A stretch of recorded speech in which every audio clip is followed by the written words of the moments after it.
اس میں کوئی مسئلہ نہیں ہے. کبھی کوئی میٹنگ بیٹھتی ہے, آپ دیکھتے ہیں کوئی کچھ کہتا ہے, کوئی کچھ کہتا ہے. میٹنگیں ہمارے نبی صلی اللہ علیہ وسلم کے زمانے میں بھی ہوتی تھی.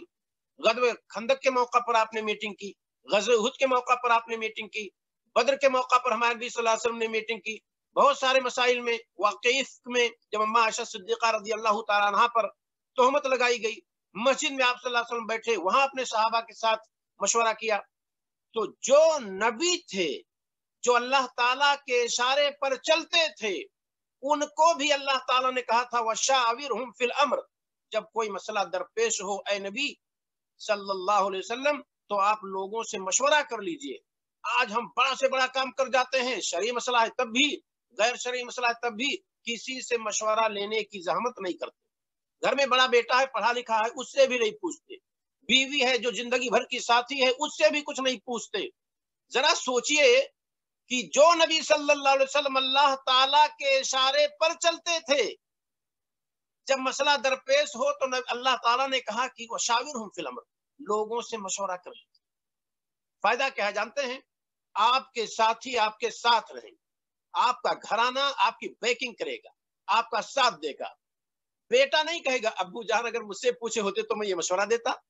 بیوی کہے گی آپ نے تم سے اشارہ بھی نہیں کیا, ایک کام کر گزرے اور نقصان ہو گیا آپ کا.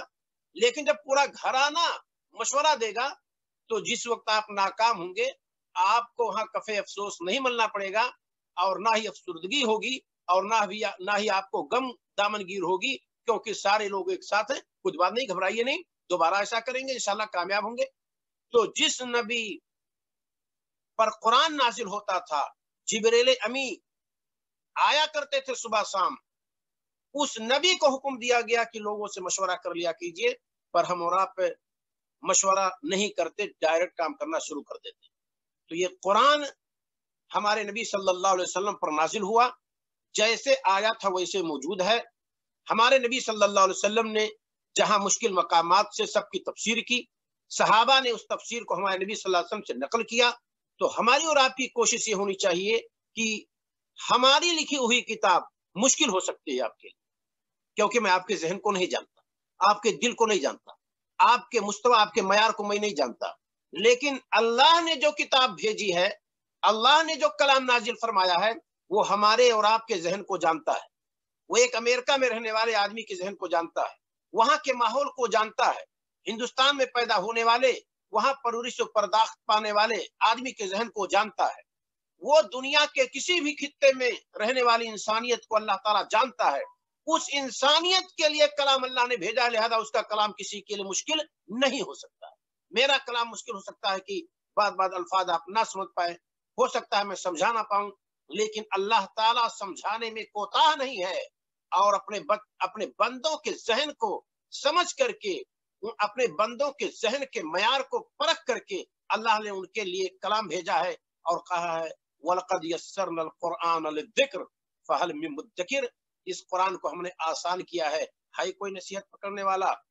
تو لوگ تقریر کریں گے, کہیں گے جانتے ہو 16 علم کی ضرورت ہے قرآن پڑھنے کے لیے. ایک عام بندہ کہتا بھئی چھوڑو, قرآن ہم کہاں پڑھ سکتے ہیں, یہ تو علماء کا کام ہے. نہیں میرے پیارو, آپ بہت لیاقت والے ہیں, آپ کے اندر بہت کافی صلاحیت ہے, آپ اپنی اس صلاحیت کو استعمال کیجیے.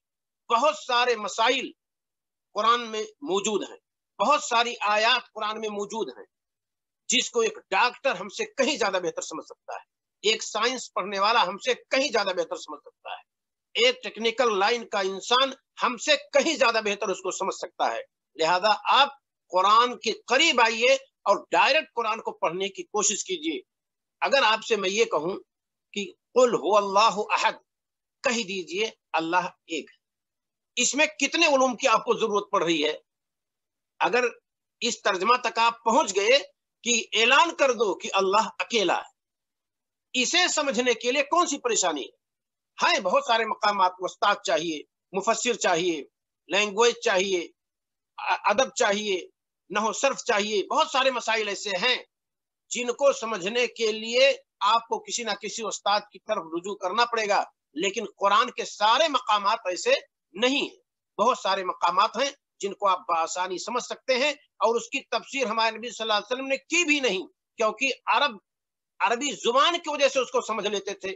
اس قدر عربی زبان ہمیں اور آپ کو آئے گی تو ہم اور آپ بھی اسے سمجھ لیں گے، یا ہماری زبان میں اگر اس معنی کو کہہ دیا گیا ہے تو بھی ہمارے نزدیک وہ معنی واضح ہو جاتا ہے کہ ہاں یہ بات اس کے اندر کہی جا رہی ہے۔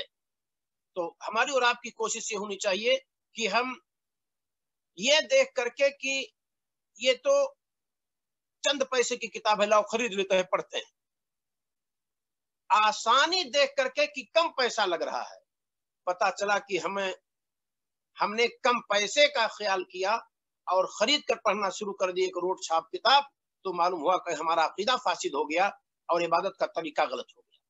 ہم عمرہ کرنے کے لیے جاتے ہیں تو لوگوں سے کہتے ہیں دیکھو 1 ریال کی کتاب جب آپ احرام باندھیں گے تو بہت سارے لوگ لے کر کے آئیں گے، اس پر ٹائٹل لگا رہے گا سعودیہ عربیہ کا، وزارت الاسلامیہ کا، اور پتا چلا وہ کتاب چھپی ہے پاکستان میں، وہ کتاب چھپی ہے ہندوستان میں، اور اس کے اندر وہ ساری چیزیں رہیں گی جو نبی صلی اللہ علیہ وسلم کا طریقہ نہیں ہے، دوسروں کا طریقہ موجود ہے۔ تو آپ نے پیسہ صرف کیا ہے حرم آنے کے لیے، آج کل تو بہت سارے اجراءات ہیں، ان کے لیے کتنی پریشانیاں ہوتی ہیں، تو آپ 1 ریال کی وجہ سے اپنی عبادت کو خراب نہ کیجئے۔ آپ دیکھیے حقیقت میں کون سی کتاب بہتر ہے، گرچہ اس کی قیمت زیادہ ہے، اس کو آپ خریدیے۔ یہ ہمیں اور آپ کو یہ چیز سمجھ میں آتی ہے کہ ہم جب جاتے ہیں ایک مٹی کا برتن خریدنے کے لیے، ٹھوکتے ہیں اس کو، کہیں پھوٹا ہوا تو نہیں ہے، کہیں جھنکا تو نہیں ہے، کہیں شگاف تو نہیں ہے، آواز صحیح آ رہی ہے پکنے کی کہ نہیں، کچا تو نہیں ہے، یہ ساری چیز بھاپتے ہیں ایک مٹی کا برتن خریدتے وقت، اور دین خریدتے ہیں ہم، اور چند پیسے کی وجہ سے اس کو چاہے جہاں سے خرید لیتے ہیں، یہ نہیں سمجھتے ہیں کہ پکا ہے کہ کچا ہے، کس نے یہ سرٹیفائی کی، کس نے یہ معنی بیان کیا، کس کے طرف سے ایکسپلیننگ کی گئی ہے، کس کی طرف سے تشریح کی گئی ہے، کچھ نہیں سمجھے بغیر ہم اور آپ جہاں پا گئے مفت میں کتابیں تقسیم ہوتی ہیں۔ آج نقلی قرآن چھپ گیا ہے، سوچ لیجیے، نقلی قرآن چھپ گیا ہے، آپ ہوشیار رہیے گا، ڈاؤن لوڈ اگر ہو جاتا ہے نیٹ پہ تو اس کو مت پڑھیے گا۔ قرآن کی بہت ساری آیات حذف کر دی گئی ہیں۔ ہندوستان کے شیعی شخص وسیم رضوی نے کتاب باقاعدہ دکھایا ہے، واقعہ ہے کہ میں نے چھاپ دیا اس کو۔ کیوں چھاپ دیا میں نے؟ کیونکہ اس میں جو فلاں فلاں قسم کی آیتیں تھیں، اس کا اضافہ کیا تھا ابو بکر صدیق رضی اللہ تعالیٰ عنہ نے، عمر فاروق رضی اللہ تعالیٰ عنہ نے، عثمان غنی رضی اللہ تعالیٰ عنہ نے، تو میں نے ان کو حذف کر دیا ہے۔ کس نے آپ کو بتایا کہ یہ آیت ابو بکر صدیق رضی اللہ تعالیٰ عنہ نے اضافہ کیا تھا؟ کس نے آپ کو بتایا کہ عمر فاروق رضی اللہ تعالیٰ عنہ نے اس آیت کو رکھا تھا؟ کس نے آپ کو بتایا کہ عثمان غنی رضی اللہ تعالیٰ عنہ نے اس آیت کو رکھا تھا؟ آپ عالم الغیب ہیں، آپ کے پاس کوئی سلسلے سند ہے اس کی؟ کس استاد نے آپ کو بتایا کہ یہ فلاں فلاں کے اضافے تھے اور مختلف آیتوں کو حذف کر دیا؟ لہذا آپ ہوشیار رہیں گے کہ معلوم ہوا کہ وہی نسخہ آپ کو مل گیا، وہی پرنٹ آپ کو مل گیا، اور آپ نے پڑھا، پتا چلا نہیں قرآن میں تو ایسی کوئی بات نہیں ہے۔ تو آج آپ کو اسے بھی دیکھنے کی ضرورت ہے، لیکن یاد رہے قرآن محفوظ رہے گا، اللہ رب العالمین اس کا محافظ ہے۔ ورنہ قرآن کو اگر ختم ہونا ہوتا تو جس وقت دریائے فرات کے سامنے، دریائے دجلہ کے سامنے بغداد کی لائبریری چنگیزیوں کے دور میں نظر آتش کی گئی تھی، اور اس کے راکھ کو جب دریائے دجلہ میں پھینکا گیا تھا، مورخین لکھتے ہیں کہ وہ سائڈ کالا ہو گیا تھا جہاں کتابوں کا راکھ پھینکا گیا تھا، اتنی کتابیں اسلام کی جلا دی گئی، پر قرآن جیسے نازل ہوا تھا ویسے موجود ہے۔ آپ پریشان نہیں ہوں گے، قرآن موجود رہے گا، بس تھوڑا سا آپ کو خیال کرنے کی ضرورت ہے کہ اب پرنٹ دیکھ لیا کیجئے کہ قرآن کہاں کا چھپا ہوا ہے، کس نے چھاپ دیا ہے۔ لہذا ہماری اور آپ کی کوشش ہونی چاہیے کہ ہم چیزوں کو قرآن اور حدیث سے لیں۔ یہاں ایک نقطہ بہت اہم ہے جس کو میں ذکر کرنا چاہتا ہوں۔ بسا اوقات بہت سارے مسلمان یہ سمجھتے ہیں کہ قرآن اور حدیث کسی نہ کسی کے واسطے سے ہمیں اور آپ کو لینا ہے۔ اگر اس وستاد سمجھتے ہیں تو ٹھیک ہے، وستاد ضروری ہے، بہت ساری گرہیں آپ زبان کی بنیاد پہ، قواعد کی بنیاد پہ، گرامر کی بنیاد پہ نہیں کھول سکتے جب تک کہ وستاد نہ ہو، وستاد سے آپ مدد لی۔ لیکن یہ کہنا کہ اسی وستاد کے مسلک پہ ہمیں چلنا ہے، اب کچھ مسلمان برادران ہو گئے کہ ہم امام ابو حنیفہ رحمہ اللہ کو مانتے ہیں، انہی کے فقہ کو مانیں گے، انہی کی رائے کو مانیں گے۔ کچھ مسلمان یہ باور کرنا شروع کیے کہ ہم امام شافعی رحمہ اللہ کو مانتے ہیں، ہم ان کو فالو کریں گے۔ کچھ مسلمان